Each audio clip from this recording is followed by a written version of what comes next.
sit back with this pack of zigzags and this bag of this weed. It gives me the shit needed to be the most meanest and Huh. Do y'all remember Kota? That little like bear dude from Brother Bear, you know? Tell everybody I'm on my way. That yeah, that little dude. He fucking like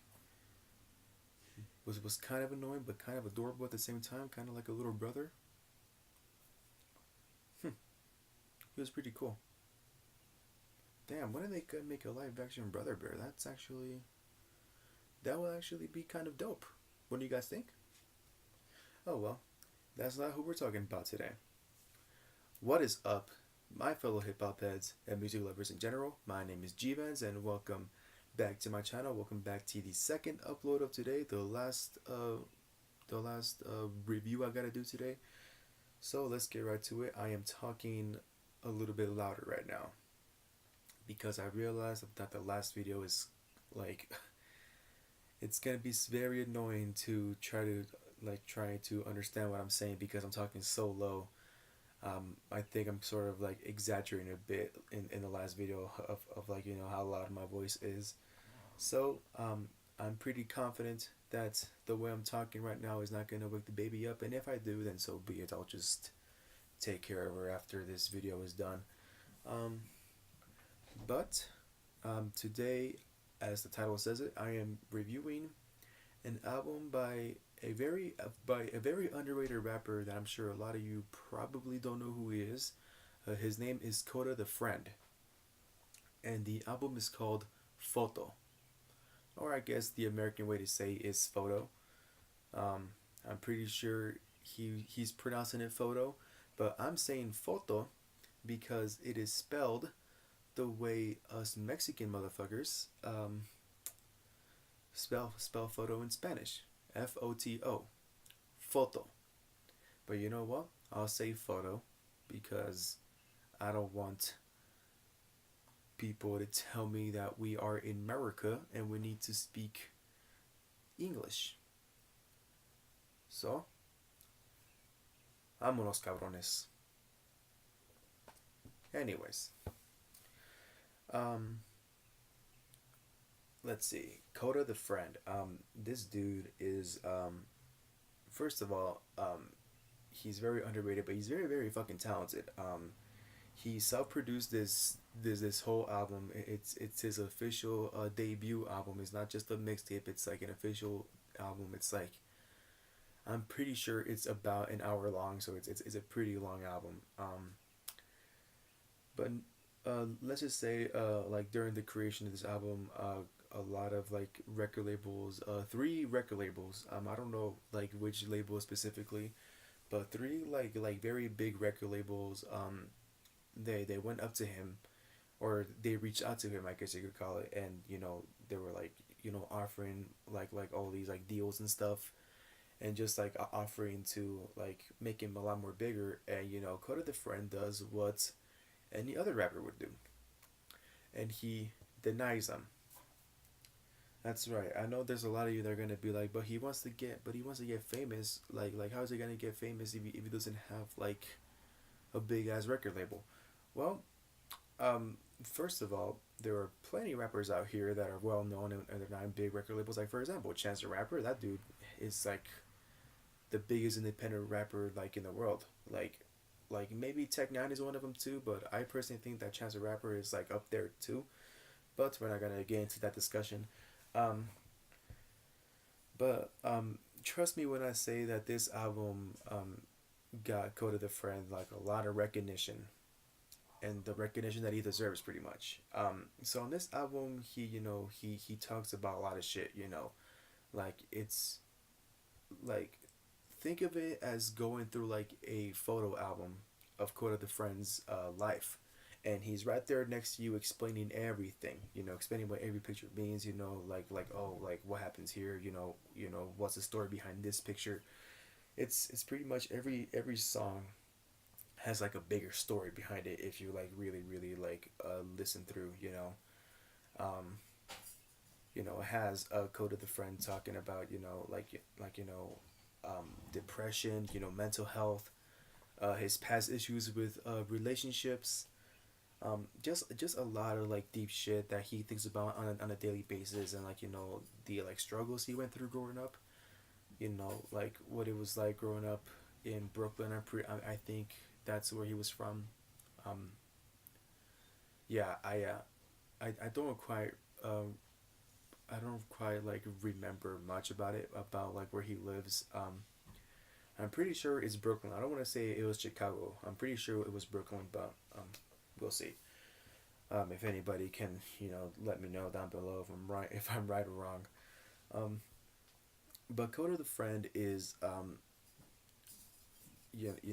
not only is he talking about some pretty deep shit. He's also celebrating a lot of stuff. Celebrating obviously the release of the album, celebrating life in general, celebrating friends, family, celebrating self love. The most important thing that I always tell you guys, the most important thing in life is self love. That's what he celebrates, and he also celebrates his biggest inspiration behind his album and his like music, his career, and behind his rapper name, and that's his son Coda.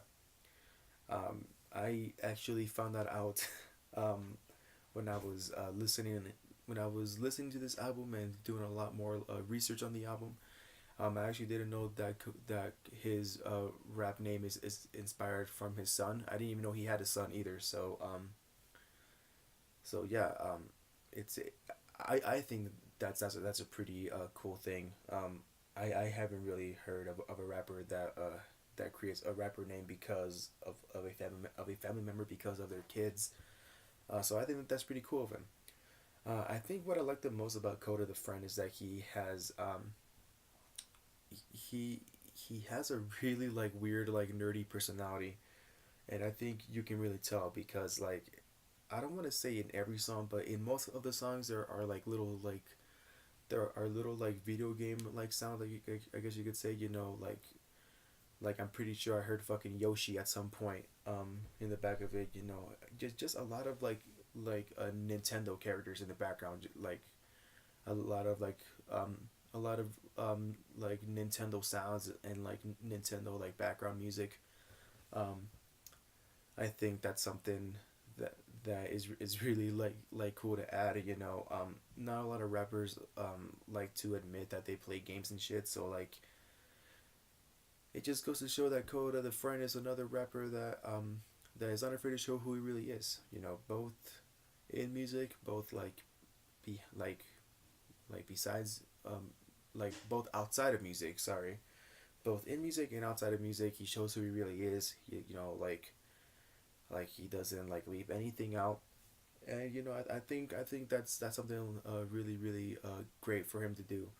It's a really great thing for rappers to show who they really are, because it kind of like builds a like much more better relationship with the fan base, because for those of you that are really into rap and all that, and are really into like the music industry in general, the most important thing to any artist is always going to be their fans, because you know without the fans you ain't shit.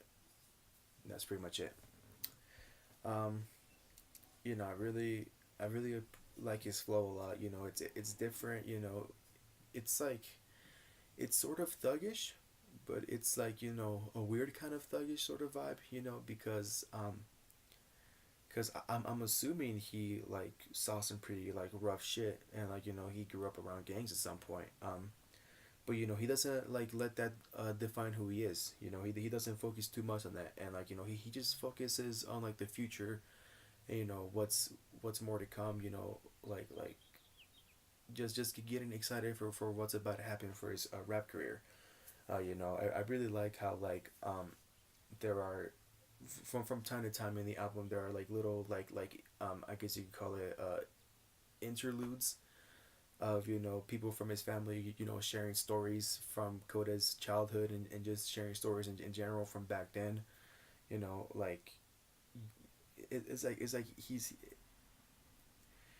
those little interludes I kind of feel like Coda the friend is like bringing us into like the dinner table, you know, just like just it just feels like you're there hearing these stories in person, and I think that's like a really great like illusion that he creates. um I think my favorite song on the album is probably I don't entirely remember what it's called. I'm pretty sure it's called Hollywood, and it's Coda the friend saying, oh, everyone says I'm all Hollywood now and that I'm forgetting who I am and all that. But it's pretty much him saying, like I'm blowing up right now, but just know that I'm not gonna forget about anybody else that has been there since the beginning, and that's all we can ever hope for. And that's all I'm hoping for.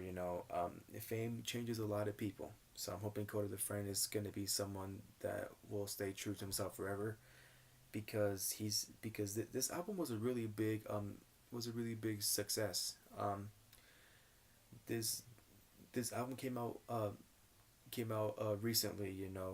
I think it came out during the time when Logic dropped Confessions of a Dangerous Mind, so it's like pretty recently. Um, and since then, his album was at number two, I believe. Yeah, it was at number two, like right up there with Confessions of a Dangerous Mind by Logic. It was number two on iTunes. I don't know if it ever got number one. I'm pretty sure it got number one.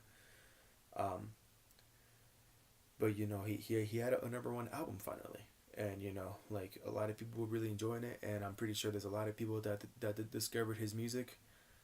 So I'm really excited for what's to come for Coda the Friend. I think he like deserves a lot of like success in his life, and I hope he keeps going, because the way he's going right now, I'm pretty sure he will like be um a lot more famous, and just be a lot more successful in his rap career.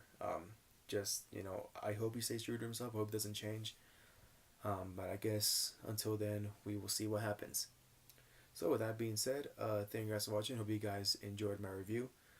Go ahead and follow me on Instagram down below. As always, DM me for requests. Go ahead and give Coda the friend a follow on Instagram down below as well. Go show him some love. His new album is out. Go listen to it if you haven't already. This album was requested by my cousin Adrian, not Nerdy Conversations Adrian, but my cousin Adrian. It's a little late birthday present for him. So happy late birthday, primo. Hope you enjoyed my review on here as much as you did the one on Instagram. Um, Thank you for introducing me to Coda the friend. He's a really dope artist. And with that being said, thank you guys for watching. I'll see you guys in the next video, and don't forget to stay happy. Yeah, I changed up. I'm a new me. Ain't no kind of money finna woo me.